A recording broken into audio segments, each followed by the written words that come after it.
Welcome to learning with sketch. और आज की इस वीडियो के अंदर हम बात करेंगे बायोलॉजी के चैप्टर सेल के एमसीक्यू क्वेश्चंस के पार्ट 2 की। जी हाँ, पिछले वीडियो के अंदर हमने 15 क्वेश्चंस देखे थे, सो ये उनकी पार्ट 2 वीडियो है। अगर आपने पार्ट 1 नहीं देखा है तो पहले आप उसे देख लें, उसकी वीडियो का लिंक मैं डिस्क्रिप्शन में डाल दूँगा। सो चलिए अब हम बात कर लेते हैं क्वेश्चन नंबर 16 की, जिसके अंदर पूछा गया है which of the following is considered as a cell within a cell. So इसका आंसर हो जाएगा गोल्गी कॉम्प्लेक्स, यानी कि आंसर डी इसका करेक्ट हो जाएगा, गोल्गी कॉम्प्लेक्स। सो स्टूडेंट्स, चलिए अब हम देख लेते हैं अपना question number 17, which ask that which of the following cell organelle is present in animal cell but not present in plant cell. वह कौन सा सेल ऑर्गेनल है जो एनिमल सेल के अंदर प्रेजेंट है बट प्लांट सेल के अंदर नहीं प्रेजेंट है। सो इसका करेक्ट आंसर जो हो जाएगा वो होगा option number B, which is centrosome. जी हाँ, सेंट्रोसोम प्रेजेंट नहीं होते हैं प्लांट सेल के अंदर, बल्कि एनिमल सेल के अंदर वो प्रेजेंट होते हैं। सो इसलिए इसका करेक्ट आंसर हो जाएगा सेंट्रोसोम। सो चलिए अब हम बात कर लेते हैं क्वेश्चन नंबर 18 की, जिसके अंदर पूछा गया है which of the following cell organelle is present in plant cell but absent in animal cell. कौन सी सेल ऑर्गेनल प्लांट सेल के अंदर प्रेजेंट है पर एनिमल सेल के नहीं। पिछली बार एनिमल सेल के अंदर प्रेजेंट थी, प्लांट के नहीं, लेकिन इस बार प्लांट सेल के अंदर कौन सी सेल ऑर्गेनल प्रेजेंट है ये बताना है। तो इसका करेक्ट आंसर हो जाएगा option number C, which is chloroplast and plastids. जी हाँ, क्लोरोप्लास्ट और प्लास्टिड्स प्रेजेंट नहीं होती हैं एनिमल सेल के अंदर, तो ये इसका करेक्ट ऑप्शन हो जाएगा। अब हम बात कर लेते हैं क्वेश्चन नंबर 19 की, जिसमें पूछा गया है which of the following statement is true about chromosomes. कौन सी स्टेटमेंट ट्रू है क्रोमोसोम्स के लिए। सो पहला ऑप्शन दिया गया है chromosomes are present within the nucleus. Second, it contains genes and helps in inheritance और transfer of characters from the parents to next generation. C option दिया गया it is made of DNA in the form of chromatin material and protein. And D दिया गया है all of the above.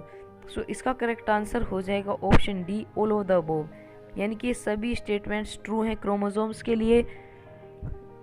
सो चलिए अब हम बात कर लेते हैं क्वेश्चन नंबर 20 की। क्वेश्चन नंबर 20 के अंदर पूछा गया है which of the following is a single membrane bound cell organelle. वह कौन सा single membrane bound cell organelle है, वो इस क्वेश्चन के अंदर हमें बताना है। सो जल्दी से कमेंट कर दीजिए आप।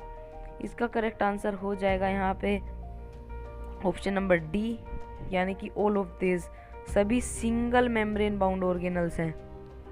सो चलिए स्टूडेंट्स, अब हम बात कर लेते हैं क्वेश्चन नंबर 21 की। इसके अंदर पूछा गया है which of the following cell organelle is absent in plant cells but present in animal cell.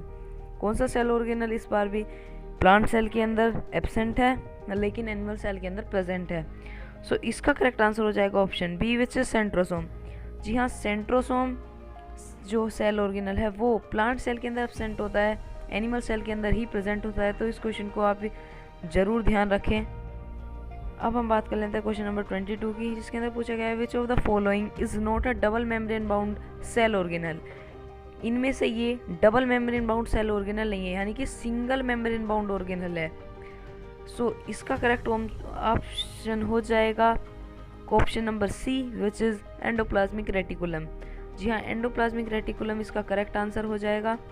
सो चलिए अब हम बात कर लेते हैं क्वेश्चन नंबर 23 की, जिसके अंदर पूछा गया है which of the following statement is true about Golgi bodies. Golgi bodies के लिए कौन सी स्टेटमेंट्स ट्रू हैं। So it is a sac like organelle. Option B, it is located near nucleus. C, it is help in carrying the particle throughout the cell. D, all of the above. तो students, आपने अगर Golgi bodies पढ़ा होगा तो आपने ये सभी statements उसके अंदर देखी होंगी। सो इसका करेक्ट ऑप्शन हो जाएगा option number D, which is all of the above, यानी कि ये सभी करेक्ट हैं, ये सभी करेक्ट स्टेटमेंट्स हैं इसके लिए। सो अब हम बात कर लेते हैं क्वेश्चन नंबर 24 की, जिसके अंदर पूछा गया है which of the following statement is true about the nucleus cell organelles. So पहला ऑप्शन है nucleus is not present in prokaryotes. Second है chief component of nucleus are chromatin and nucleolus. Third है its contain DNA and other genetic materials. And D, all of the above. So इसका correct option हो जाएगा D, all of the above. So चलिए अब हम बात कर लेते हैं क्वेश्चन नंबर 25 की, क्वेश्चन नंबर 25 के अंदर पूछा गया है which of the following cell organelle are site of protein synthesis. Protein synthesis की साइट कहाँ पर है, कहाँ पर प्रोटीन सिंथेसिस होता है किस सेल ऑर्गेनल के अंदर। तो इसका करेक्ट ऑप्शन हो जाएगा ए विच इज़ राइबोसोम्स। जी हाँ, इसको राइबोसोम्स को हम प्रोटीन्स फैक्ट्री भी कहा जाता है, यहाँ पे प्रोटीन सिंथेसिस होते हैं। सो इसका ही करेक्ट ऑप्शन हो जाएगा। और स्टूडेंट्स, अगर आपको ये वीडियो अच्छी लग रही है तो प्लीज़ लाइक कर दें, चैनल को भी सब्सक्राइब कर लें और अपने दोस्तों के साथ भी इस वीडियो को शेयर कर दें। सो अब हम बात कर लेते हैं क्वेश्चन नंबर 26 की, जिसके अंदर पूछा गया है which of the following cell organelle if organ cell is present in the plant by which they are capable to make their own food through photosynthesis। सो हमें बताना है कि वो कौन सा सेल ऑर्गन है जिसके कारण प्लांट्स एबल होते हैं फोटोसिंथेसिस करने के लिए। सो इसका करेक्ट आंसर हो जाएगा क्लोरोप्लास्ट। ये तो बहुत ही कॉमन क्वेश्चन है, 6-7 से पढ़ते आ रहे हैं क्लोरोप्लास्ट। सो ये इसका करेक्ट आंसर हो जाएगा। अब हम बात कर लेते हैं क्वेश्चन नंबर 27 की। सो 27 के अंदर पूछा गया है what is the functional unit of chromosomes. So functional unit chromosomes की क्या है, राइबोन्यूक्लिक एसिड या फिर डी राइबोन्यूक्लिक एसिड या जीन या फिर नन ऑफ दिस। सो इसका करेक्ट ऑप्शन हो जाएगा जीन। सो ये इसका करेक्ट आंसर है, ये ही है फंक्शनल यूनिट ऑफ क्रोमोसोम, यानी कि जीन ही फंक्शनल यूनिट है क्रोमोसोम्स की।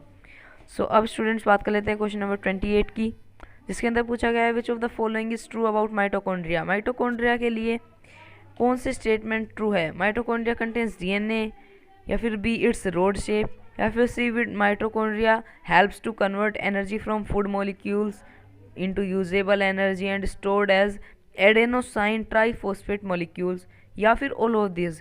सो अगर आपने माइटोकॉन्ड्रिया पढ़ा होगा सो ये सभी स्टेटमेंट्स भी उसके अंदर गिवन होती हैं, 2-3 और स्टेटमेंट्स भी होती हैं। सो यही इसका करेक्ट आंसर हो जाएगा, इसलिए ऑल ऑफ दिस, ये सभी जो स्टेटमेंट्स हैं ये सभी ट्रू हैं इस चीज़ के लिए। तो चलिए अब हम बात कर लेते हैं सेकंड लास्ट क्वेश्चन की, जिसके अंदर पूछा गया है the total number of chromosome in a normal human being. Normal human being के अंदर क्वांटिटी यानी कि टोटल नंबर बताने हैं क्रोमोसोम्स के। सो स्टूडेंट्स, यही बहुत इंपॉर्टेंट क्वेश्चन है, मोस्ट इंपॉर्टेंट क्वेश्चन भी कह सकते हो इसको। तो इसका ऑप्शन हो जाएगा correct option number C which is 46। जी हाँ, 46 इसका करेक्ट आंसर हो जाएगा। सो स्टूडेंट्स, अब हम बात कर लेते हैं क्वेश्चन नंबर 30 की, जिसके अंदर पूछा गया है गोल्गी अपैरेटस और simply Golgi complex is involve in the formation of. किसकी फॉर्मेशन के लिए गोल्गी अपैरेटस और सिंपली गोल्गी कॉम्प्लेक्स इन्वॉल्व होता है। सो वो होता है ऑप्शन नंबर बी, जो है लाइसोसोम्स और पेरिक्सोसोम्स, इनके फॉर्मेशन के लिए इन्वॉल्व होता है गोल्गी अपैरेटस।